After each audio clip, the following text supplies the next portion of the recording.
streaming from Oklahoma's own digital studio, this is Jeremy Poplin with an Oklahoma Sports Spotlight.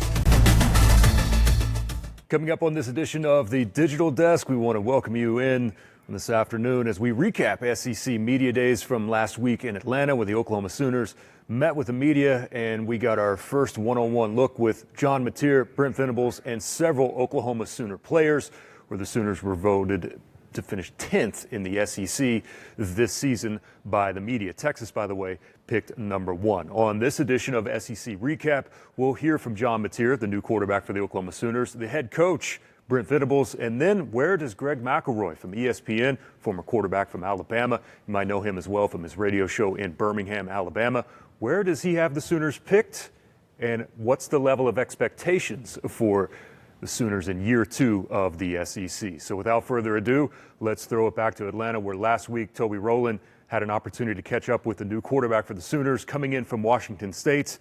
He is John Mateer, and this is a young man that has a lot of pressure directed squarely on his shoulders to help bring the Sooners offense back to a level of expectation of being competitive inside the SEC. Wow, the media circus of the SEC, how's it going so far? It's awesome. It's been a pleasure.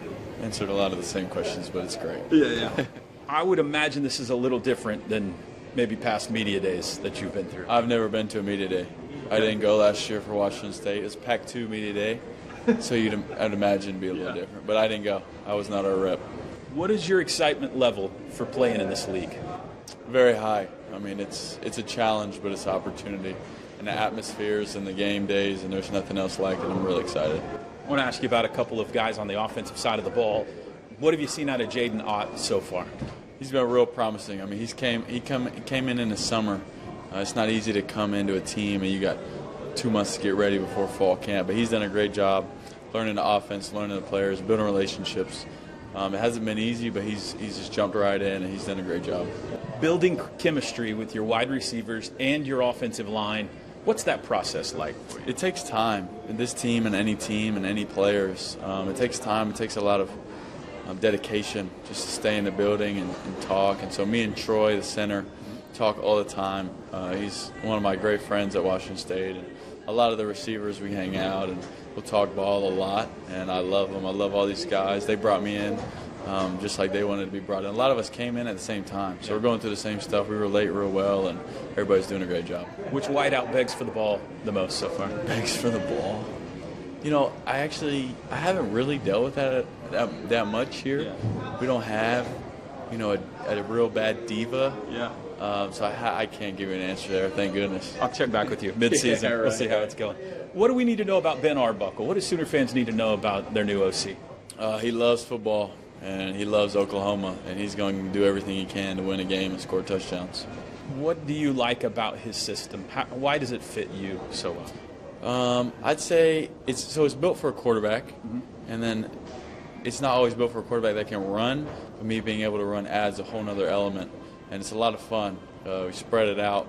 We can spread it out or we can bring it in tight. And we can play a lot of different styles of football in one. And then the ability to check the game and check the plays. And with his detail and his coaching, he'll let me check whatever I think I need to. And that's just a whole other phase of trust that not every coach or quarterback has. And it feels great to have that. There's a lot of excitement about this defense and the guys they have coming back. Yeah. Should there be? What have you seen from these guys? I mean, they're pretty good, Yeah, practice isn't always the most fun. Yeah. Just because they'll get after the offense. But yeah, for the offense. Yeah. But we get after them too. It's been good going back and forth. That's when you know it's healthy. We go back and forth. Every day isn't the same. Venables' scheme is a scheme, and it's been a scheme for forever. Nobody can figure out a scheme because it's chaos, and it's awesome. It's challenged me a lot, and then you have the scheme, and then plus the players, and it's not easy, but it's fun. You like talking a little bit when you're out there with the defensive guys, right? We talked to R. Mason about this. I've heard. Apparently, I do.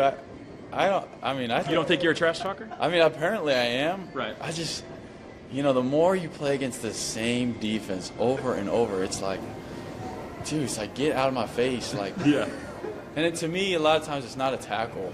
Like, they'll tag the hip, and it's like, they'll start screaming. It's like, every defense does it. It's annoying. Yeah. It's like, bro, come on, bro. You got one guy more than the rest that's in your face.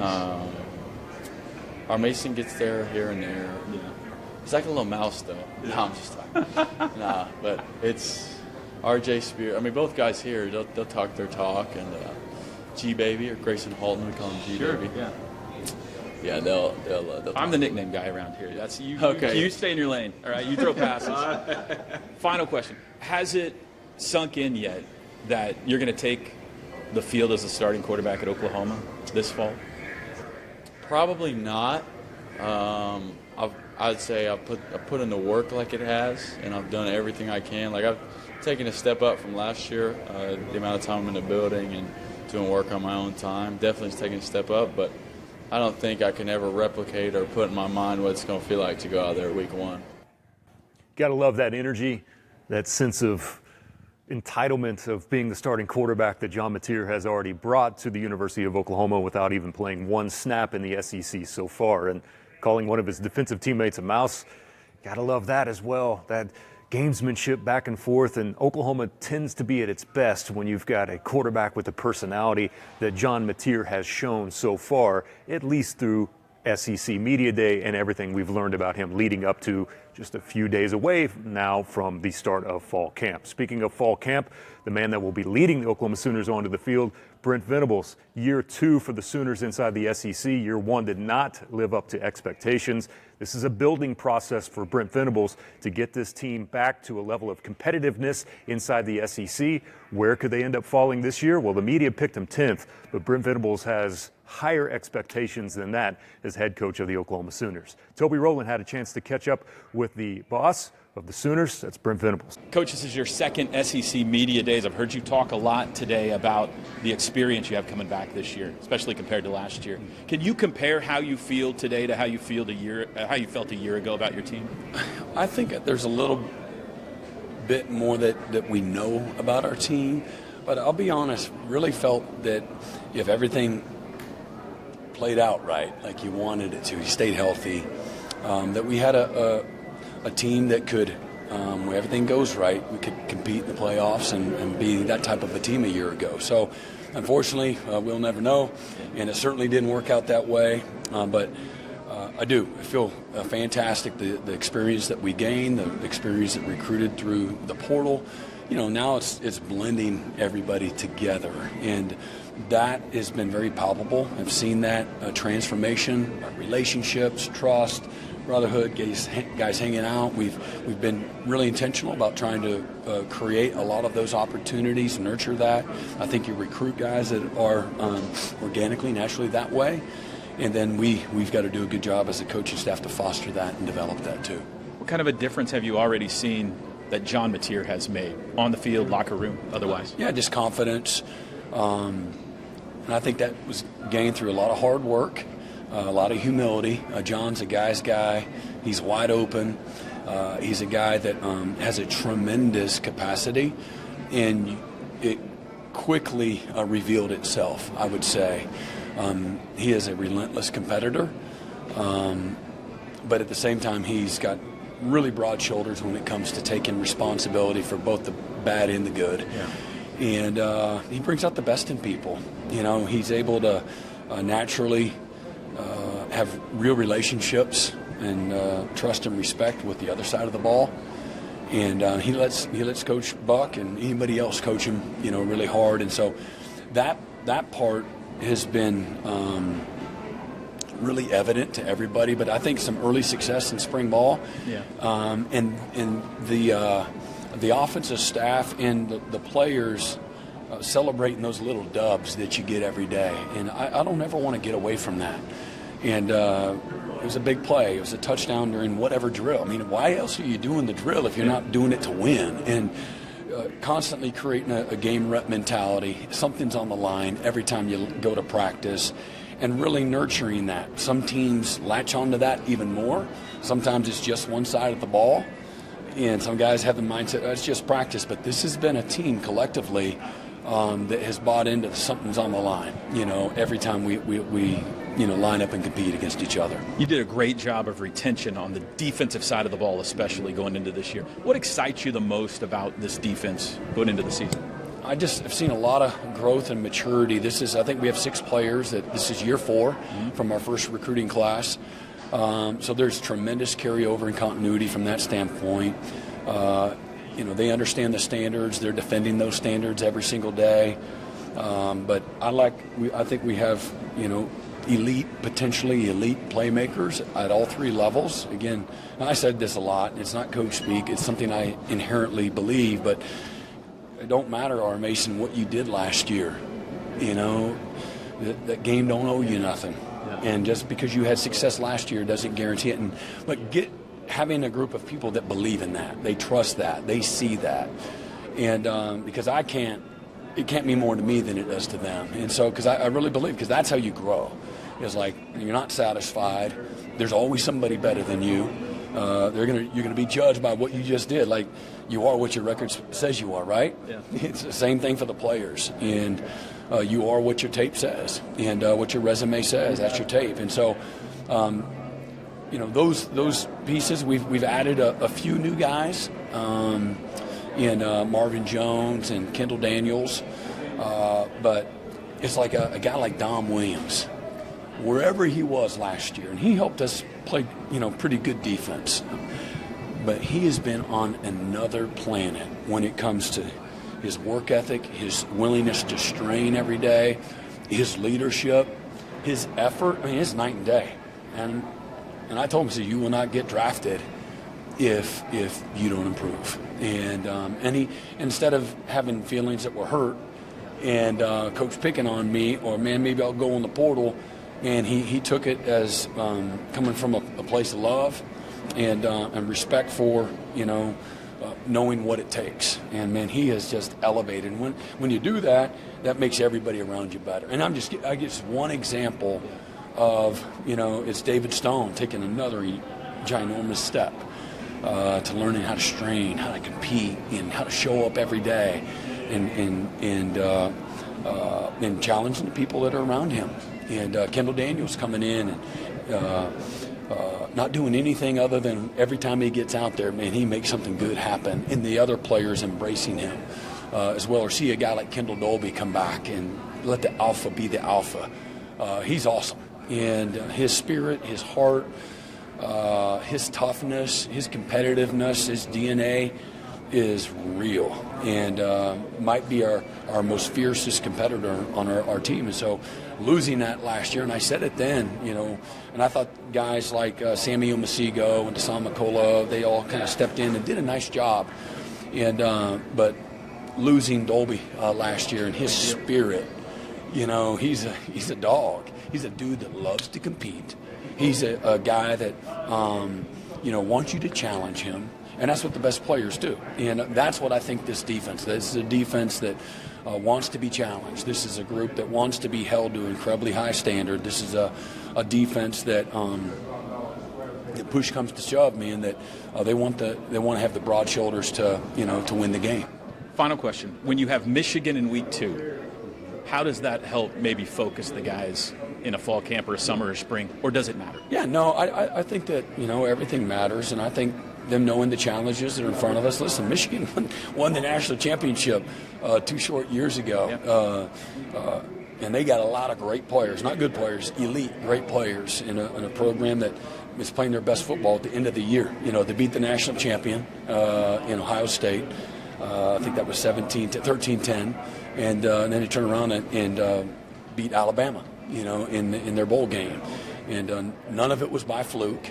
And they were a little bit, short-handed, on their roster at the time. So this will be a really prideful team. And but yeah, going back to your question, it is a game that in a season, and the challenges that brings out the best in everybody, creates a really good buzz all summer long, and gives something for the coaches to kind of lean on to challenge guys. Coach, we appreciate it. Thanks. Good luck this year. Appreciate you. Thank you, man. That's Brent Venables, head coach of the Oklahoma Sooners, giving you a little bit of an inside look at that defense that he will basically be in charge of running this season for the Oklahoma Sooners. We're not finished with the Sooners trip to Atlanta just yet. Let's hear from one of the other media members. He is Greg McElroy, former quarterback at Alabama and ESPN analyst. He had an opportunity to catch up with Toby Rowland last week in Atlanta to give his preview on who he believes will be the best team in the SEC. Who's your pick to win the league this year? I'm going Texas. I think Texas is really good. I think they have the fewest questions. Like at this time of year, I'm always about kind of risk assessment. Yeah. You know what I mean? Like who has the team that everything goes haywire is still pretty good. And Texas is, I think, that team with the most answered questions. They have a few. Offensive line's a bit of a question. Frankly, Arch is a bit of a question. I think he's going to be really good. But until you do it, it's still a to be determined. So I'd go Texas at this point. My man's got guts. I just told him he's going on in Oklahoma, and he picked Texas to win the SEC. I like OU a lot this year, to believe it or not. What do you like about him? I love Mateer. I think he's fantastic. I think you can make a strong argument. He's the best quarterback in the league. I also really like what they did with Arbuckle. I think it's just a smart move, and just that relationship, being able to pick up where they left off. Like last year was kind of like a perfect storm with the challenges and the injuries to the receivers and the offensive line being brand new, and it can't be that again. Like there's just no way. They've reinforced the wide receiver corps. They're deeper there. The offensive line now has another year of experience. Mateer's played. We know what to expect from him. So I think that they're a bit of a dark horse, if I'm going to be honest. Like the schedule's brutal, but I would not be that surprised if at season's end, starting on November 1st, Oklahoma is at that time kind of in the mix to potentially make it to Atlanta. It wouldn't shock me. What's your biggest concern about Oklahoma? It's a great question. I think just consistency in the run game is something I'm a little concerned about, but you now kind of get that with Mateer. And Mateer can do so many things for you. I think that Jay Knott pickup was massive. When he was healthy a couple years ago, man, I mean, he is dynamic, and he runs through tackles and is tough to bring down and falls forward all the time. So that's probably, run game, maybe taking a little pressure off the passing attack is maybe number one. That's probably it. I think Venables having a lot on his plate, calling defensive plays would be something I'll be curious about. He's done that his whole life. That's not something that I'm going to lose a lot of sleep over. It's just another ball for him to juggle. All right, last question. Do you get a good sense for how hot the seat is for Brent going into this season? I mean, you guys in Oklahoma are so much more well-equipped to kind of speak on what the expectations are. I happen to believe, just with my friends in I'm from Dallas-Fort Worth, so I have plenty of OU buddies, and they're all fully supportive. I think the thing that makes it a little tougher is the fact that Texas is rolling. Yeah. I think that complicates things always. So I think it's fair to say that he needs to have a nice year. What does that look like? I don't know. With Joe Castiglione now stepping down at the end of the year, he was his hire. Does that have an impact? I have no clue, but I think they're going to win. So I guess at this point, it's hard for me to kind of even look down that rabbit hole because I'm pretty bullish on the Sooners overall. I don't think we're going to be having a question about a new coach next year because I expect them to have a really nice season this year. Seems to me that several members of the media, from the national perspective, are indeed a little bullish on the Oklahoma Sooners for this upcoming season inside of the SEC.